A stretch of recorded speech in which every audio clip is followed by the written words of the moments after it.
Alors, rebonjour. On est rendu au... je prends des grands respires. Euh, je sais jamais comment commencer mes vidéos. Ça donne... euh, même des fois, je recommence. Les convertisseurs analogues à numérique. Donc là, on va rentrer dans ce détail-là précis. On va en voir quelques-uns, puis tout ça. Les convertisseurs analogiques à numérique, qu'est-ce que c'est en fait? On a un exemple ici d'image. Euh, En fait, on a une entrée analogique qui est entre le ground puis le signal, qui est une tension. Puis on a à la sortie, des fois c'est pas visible, on le voit pas physiquement, parce que c'est dans un chip. Tu sais, quand vous utilisez l'Arduino, on le voit pas, mais il y en a un. Si vous regardez les fiches techniques, on va bien vous expliquer comment il fonctionne. Puis il y a plusieurs pages qui sont associées au convertisseur, comment il marche, combien de temps il prend pour faire la conversion, ainsi de suite. D'ailleurs, on va y aller tantôt. Euh, Donc, grosso modo, je prends toujours un petit exemple de dessin ici, là. On a l'entrée analogique, puis on a la sortie sur 4 bits qui prend 4 bits, c'est 4 fils. Il y a 4 fils, puis habituellement, il y a un registre associé qui va prendre cette valeur-là en mémoire. Bon, j'ai un autre. J'ai ma vieille chatte qui vient me revoir encore. C'est son moment le soir, comme ça. Elle a dormi toute la journée. Fait qu'elle vient me voir, puis là, elle fait son tour, elle fait sa marche, elle fait le tour de la maison, elle revient. Donc, un convertisseur analogique à numérique, là, ce qu'on fait, c'est qu'on a l'entrée, on fait un graphique de l'entrée en volts par rapport à la sortie en numérique. Bien, évidemment, c'est supposé d'être linéaire. Il faut que ça soit linéaire. Si c'est pas linéaire, il y a un problème, c'est pas le bon convertisseur. Il faut s'assurer que ça soit linéaire pour que, en fonction de la tension qu'on entre, on ait une distance entre les valeurs binaires égales en tension. OK? Euh, donc, il existe plusieurs principes pour faire la conversion analogique à numérique. Il y a les sigma delta. Les sigma delta, en fait, quand vous faites un convertisseur fréquence-tension, je pense que vous allez faire le traitement analogique du signal. Si c'est pas cette session-ci, ça va être la session. Oui, non, c'est fait. Ça, je pense, en fait, en deuxième année, ben oui. Donc, vous créez des impulsions, puis plus les impulsions sont rapprochées, plus la tension va monter. C'est exactement ça, un sigma delta. Un sigma delta, c'est qu'on va créer des impulsions. Ben, c'est exactement ça. C'est pas vraiment exactement ça, mais c'est ce principe-là. Dans le sens que plus la tension est haute, plus les impulsions vont être rapprochées, puis on va être capable, en rapprochant ces valeurs-là, de mettre un compteur, puis il va compter plus vite. Fait qu'on va convertir plus vite à une valeur. Fait qu'on échelonne ça sur des délais constants. Fait que, évidemment, plus dans ce même délai-là, plus il y a d'impulsion, plus la tension monte. Plus la valeur va être élevée, je veux dire. Pas la tension, c'est l'inverse d'un convertisseur analogue à numérique. Donc, sigma delta, c'est exactement ça qu'on fait. Ben, exactement. En tout cas, c'est quelque chose qui ressemble à ça. C'est un petit peu plus complexe, là, mais grosso modo, on génère des impulsions et on les compte. OK? Euh, On va faire aussi par comparateur. Donc, on a un exemple dans le dessin, j'ai des dessins de ça avec des comparaisons.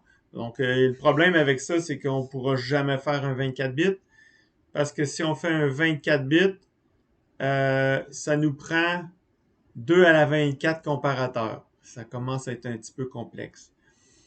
Donc, ça ne serait pas possible. Par contre, si on veut faire un petit comparateur de 3-4 bits, c'est quand même possible de le faire, là, mais c'est pas l'idéal. Par approximation successive, ça c'est celui-là qui prend le moins d'espace dans une composante numérique et c'est celui-là que vous allez voir souvent dans les microcontrôleurs de toaster, les petits microcontrôleurs, dont celui qui est dans l'Arduino, c'est une approximation successive. Donc, vous avez aussi avec comparaison de rampe ou si vous préférez en PWM. Donc, on va utiliser un PWM, puis on va mettre une rampe dessus, puis cette rampe-là, en fait, on va générer une rampe avec le PWM. Non, attends un peu. T'es en train de me fourrer, là. On compare la tension avec une rampe, c'est ça, excusez. On génère une rampe, on compare la tension, puis ça va donner le PWM en sortie et on met un compteur dessus le PWM. Puis le compteur va nous donner un nombre qui va être associé à cette valeur numérique-là. Le timer qui compte le délai haut du PWM vous donne une valeur numérique. Donc, ça nous permet de faire la conversion. Il y en a plein d'autres sortes, là, mais c'est pas mal ceux qui sont les plus utilisés. C'est les 4 les plus utilisés. Surtout sigma, delta, puis approximation successive, là, c'est vraiment ceux-là qu'on voit partout, partout, partout, partout. Ce que vous avez dans les micros de téléphone, c'est sigma, delta. Puis ce que vous avez dans les microcontrôleurs, c'est de l'approximation successive. Ce que vous avez dans le MyRio, c'est du sigma, delta. Voilà. Puis de temps en temps, on peut s'en fabriquer. Justement, ça ici, là, c'est plus des convertisseurs qu'on se fabrique nous-mêmes. Il y a des réseaux de résistance qui nous permettent de faire des convertisseurs numériques à analogiques. Mais l'inverse, par exemple, ça serait surprenant. Donc, voici un exemple de truc à comparateur. Donc, on a 8 comparateurs. Donc, 2 à la 3, ça donne 8. Ça me prend 8. En fait, 7, mais 7, ça me donne 8 espaces. Puis, ce que ça me permet d'aller chercher une valeur de 3 bits. Donc, vous voyez que c'est quand même assez complexe juste pour 3 bits, là. L'idée là-dedans, c'est qu'on vient séparer la tension d'entrée en parties égales, puis on vient vérifier lesquels sont actifs. Évidemment, plus la tension va être élevée, plus les comparateurs ici vont activer leur sortie à 1, alors que les autres au-dessus vont être à 0. Okay? Et on a utilisé des portes ou exclusifs pour détecter justement dans quelle région on se trouve. Les ou exclusifs ont la particularité de détecter des nombres impairs de 1. Donc, ils détectent, en fait, la façon qui est organisée, on s'assure, si vous regardez là, tout, c'est plugger là, plugger là, plugger là, plugger là, plugger là. Et ça nous permet ici de détecter tous les bits. Donc, ça nous permet de voir si on est rendu à 2. Ici, ça serait 0. Si on détecte un nombre impair, je vais aller au tableau. Oui. Tableau! Tabler! Tableau. Un ou exclusif, ça détecte un nombre impair de 1.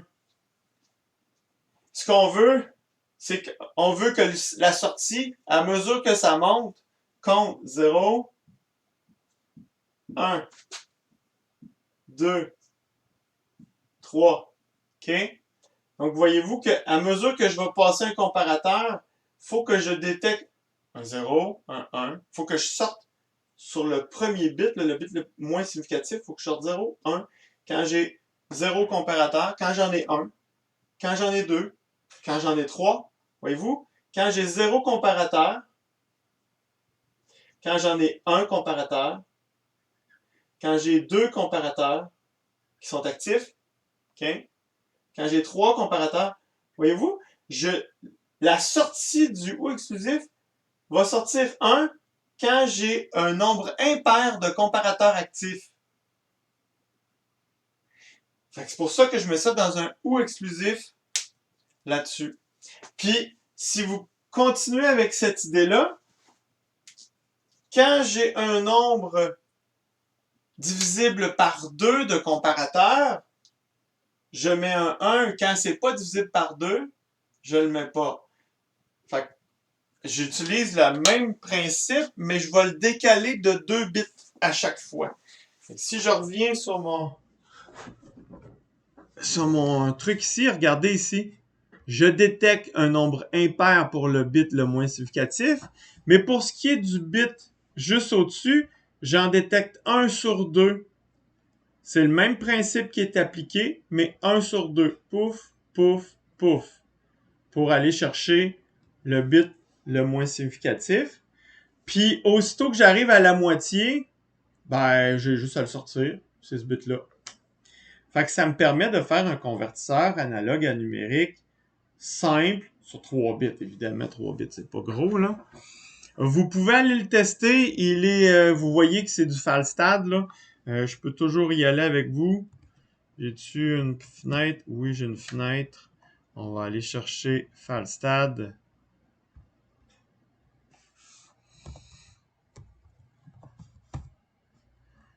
Falstad.com. J'ai Falstad circuit JS. T'es capable. Ouais. Si je vais dans un circuit, j'ai à quelque part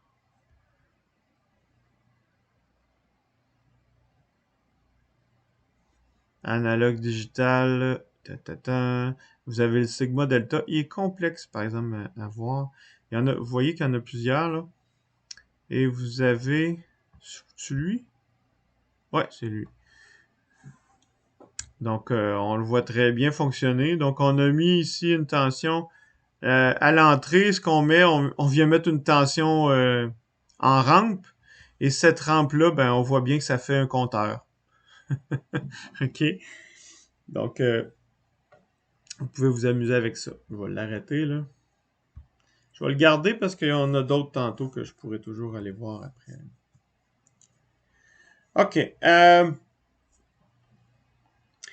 L'autre, c'est avec approximation successive. Je ne l'ai pas dans Falstad, approximation successive, mais c'est le principe de... et là, je vais retourner au tableau, mais l'approximation successive, ce qui est intéressant, c'est que ça va aussi vite que le nombre de bits que vous avez. Si vous avez besoin de 3 bits, ça va prendre 1, 2, 3 opérations pour le faire. Si vous avez 8 bits, ça va prendre 8 opérations. Donc, ce qu'on fait, en fait, le principe de base, c'est que on regarde la valeur d'entrée, puis on la compare avec la moitié. Mettons qu'on prend 1 volt. Bon, non, je vais mettre 10 volts. Mettons qu'on dit j'ai 10 volts. Ben, 10 volts, je vais prendre la moitié. Je vais le comparer à 5. Donc, si j'ai une entrée de 2 volts, je vais comparer à 5. Est-ce que c'est plus grand ou plus petit que 5? C'est plus petit? Ah, OK. Donc, je suis dans la partie d'en bas. Je vais refaire la même chose avec la moitié de ça. Donc là, je vais comparer avec 2.5. Bon, ben, 2.5, c'est-tu plus grand? Excusez, 2 volts, c'est-tu plus grand ou plus petit que 2.5? Ah, c'est plus petit. Donc, dans l'autre partie, je viens déjà de couper d'un quart. Je m'en vais au tableau avec ça, OK? Donc, ça, c'est votre tension max. OK? Mettons que ma tension, elle est ici. La tension d'entrée, là, ça, c'est l'entrée. Ça, c'est le max. On l'appelle aussi la tension de référence. VREF. OK? Ça, c'est votre ground. Ben, ma tension LU, entrée LU, est là. Moi, ce que je fais, c'est que je viens comparer la tension qui est là avec... je coupe toujours par 2. Première étape, je coupe ça en 2. C'est-tu plus grand ou plus petit? C'est plus petit. Je me trouve de ce bord-là. OK. Je refais la même chose. Je coupe encore en 2. C'est-tu plus grand ou plus petit? C'est plus grand. Parfait. Là, je suis entre ces deux-là. Je recoupe encore en 2. C'est-tu plus grand ou plus petit? C'est du bord-là. Voyez-vous, tranquillement, je me raffine jusqu'à temps que là, j'ai 1, 2, 3. Ça, c'est le bit le plus significatif. On voit que ce bit-là, comme je suis plus petit, c'est 0. Lui, ici, il est plus grand, c'est 1. Lui, il est plus petit, c'est 0. Fait que le bit, la valeur binaire, c'est 0, 1, 0, 3 petits points. Ça, c'est le premier bit qui est là. Lui, c'est le deuxième, puis l'autre, c'est le troisième. Ainsi de suite. Fait que j'approxime tranquillement en me rapprochant de la valeur. Puis à chaque fois que je prends une décision de quel bord je suis, je peux mettre une valeur 0 ou 1. Puis mon curseur va se déplacer comme ça à mesure que mon approximation va se raffiner. Donc c'est comme ça que ça fonctionne. Je vais aller sur le graphique, puis on va mieux comprendre ce qui se passe. On utilise des multiplexeurs pour faire ça. Donc les multiplexeurs, on voit très bien ici que je commence par ici.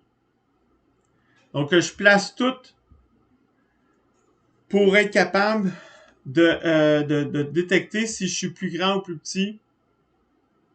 Donc la première étape, c'est de placer tous mes multiplexeurs d'une position pour aller tester la valeur centrale. Et ça va me permettre de dire, je suis plus grand ou plus petit? Ben, si je suis plus grand, si la valeur lui est plus grande, ben, je vais activer A2 à 1. Fait que là, je vais être dans la partie haute. Puis là, je vais pouvoir détecter si je suis de ce bord-ci ou de ce bord-ci de la tension. Fait que là, je vais pouvoir activer A1 ensuite à 0 ou à 1.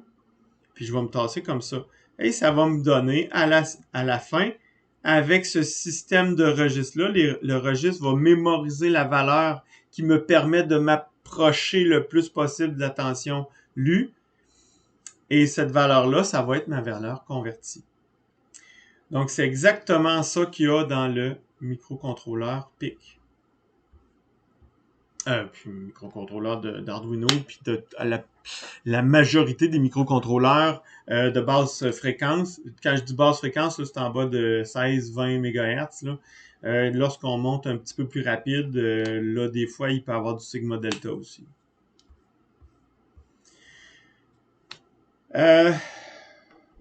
Oh! OK. On a ici justement approximation successive, mais dessinée autrement. Donc, on a les comparateurs ici qui nous permettent de détecter si on est plus grand ou plus petit. Puis on décale, puis on voit le décalement. Il est difficile à comprendre, celui-là, parce qu'on ne sait pas qu'est-ce qu'il y a à l'intérieur. Ça, je sais que c'est un registre, mais lui, là, il faudrait que j'aille voir un petit peu plus qu'est-ce qui a été codé là-dedans. Falstad, il n'est pas super clair là-dessus, mais il existe dans le... On va le voir ici, dans la partie... Ça, je vous montre ça pour que vous puissiez aller voir. Là. C'est le sigma delta. Il y a un sigma delta ici. Ah, c'est une erreur que j'ai faite. C'est une erreur dans mes notes de cours. Bon, super. Ça, c'est sigma delta. Il y a une erreur dans mon titre ici. Bon, allez changer ça. Je suis désolé. Donc ça, c'est le sigma delta. Mais encore là, le sigma delta, il est difficile à comprendre comment il est fait là, parce que justement, ça là, c'est ça qui est complexe. C'est pas clair.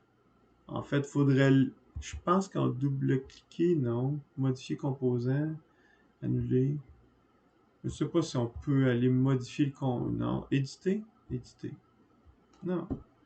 Je sais pas c'est quoi ça. Un loquet. Je sais pas. Ça, c'est un compteur. Fait que le compteur, on le reset puis on le fait compter. Ah, c'est ça. Fait que lui, il compte. Ah, ça serait un registre dans le fond. C'est que lui, il compte. Il compte le nombre d'impulsions qu'on a durant la conversion. Puis on a par la suite un registre qui nous fait passer de l'autre bord. Ce serait-tu quelque chose comme ça? Je peux-tu le rouler? On est-tu capable de le voir, en fait, fonctionner? Ici, il y a un hachurage qui nous permet d'avoir une impulsion. Ça serait pas pire si j'étais capable de mettre ça dans... Ajouter fil, non.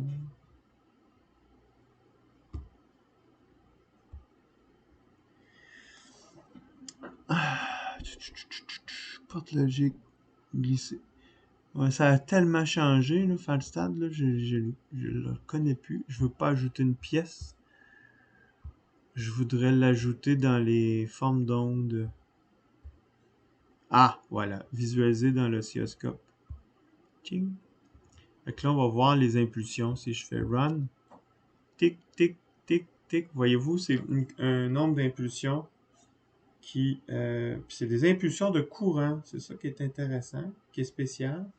Et ces impulsions-là sont commandées par le fait que la tension est plus basse ou plus haute ici. Pouf, pouf. Et c'est le nombre d'impulsions qui nous permet... Ces impulsions-là vont changer en fonction de la tension d'entrée qui est ici.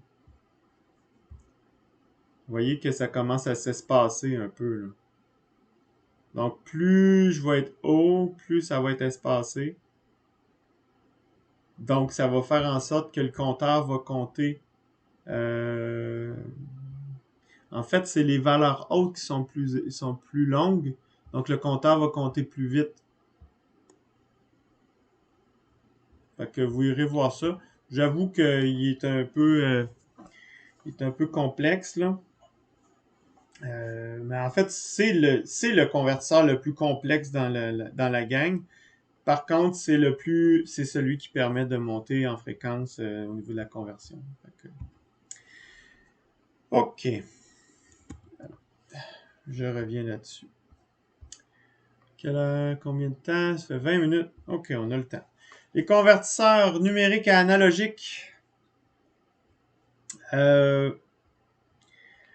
Donc, les convertisseurs numériques et analogiques, donc c'est le principe inverse. On part d'une valeur numérique puis on va avoir une valeur analogique. La façon de faire la plus simple que vous connaissez depuis un petit bout déjà, parce que ça fait longtemps qu'on en parle, c'est en PWM. Un PWM, on a une valeur numérique qui vient, par exemple, d'un compteur. On a besoin d'un compteur pour compter le temps haut puis le temps bas, ou la fréquence totale. Puis une fois qu'on a le temps haut, on sait combien de temps qu'on va avoir le temps haut. Ben, cette valeur-là, c'est notre valeur à convertir. Mettons que notre fréquence est divisée sur 256 valeurs, donc 8 bits. Ben, si mettons, on va avoir 50% de rapport cyclique, ben, on va avoir 128 en haut, 128 en bas, 128 en haut, 128 en bas. Ben, ce que ça va nous donner, si on filtre ce signal-là, ça va nous donner 50% de la valeur de VRF de sortie. Fait que ça, c'est vraiment un PWM. C'est ce qu'il y a de plus simple au niveau des conversions numériques et analogiques. Puis c'est pour ça qu'on utilise ça, parce que on a toujours un timer dans un microcontrôleur. Puis c'est facile de comparer deux valeurs dans un microcontrôleur aussi. Donc c'est pour ça que c'est très très utile. Tu n'as pas besoin de composantes de plus pour le faire. Si on regarde d'autres façons de faire, si on va avoir quelque chose d'un petit peu plus, un peu moins numérique, donc moins dans le chip, on peut se fabriquer un convertisseur numérique analogique avec une série de résistances. Donc, on donne des poids aux résistances.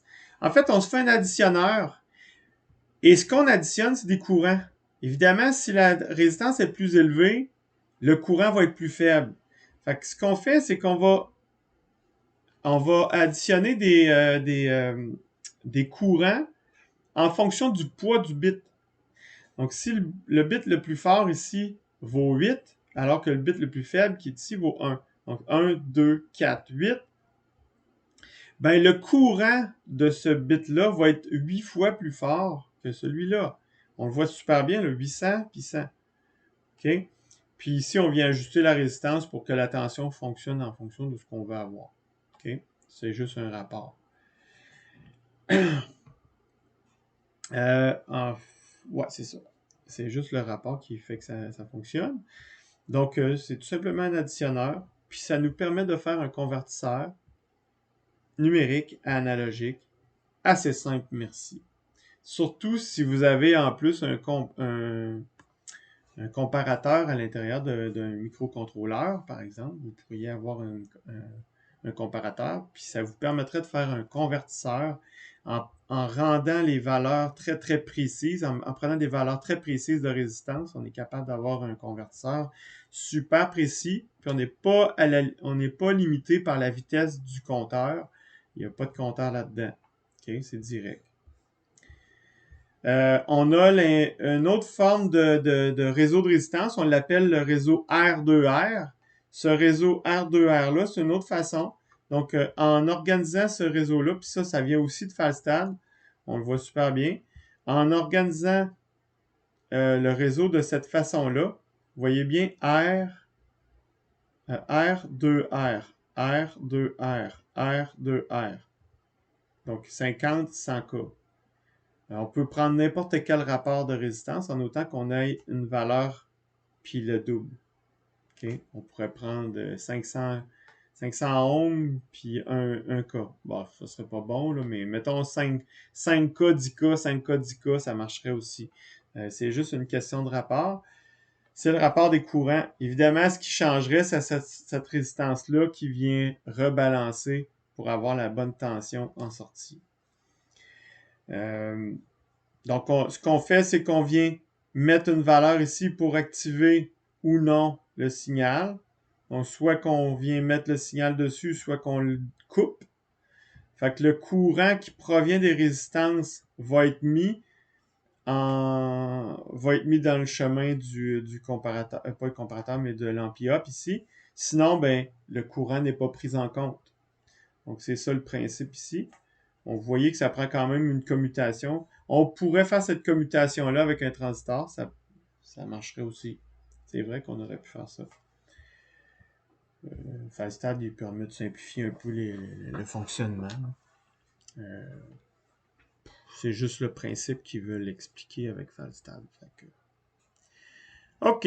J'arrête là. Vous pouvez prendre un break. Ça fait 26 minutes qu'on est là. Fait que je vais continuer avec l'autre partie. Puis on va commencer à rentrer dans un petit peu plus des détails là, ben, pas de compréhension, mais des calculs puis tout ça. Fait que à tantôt!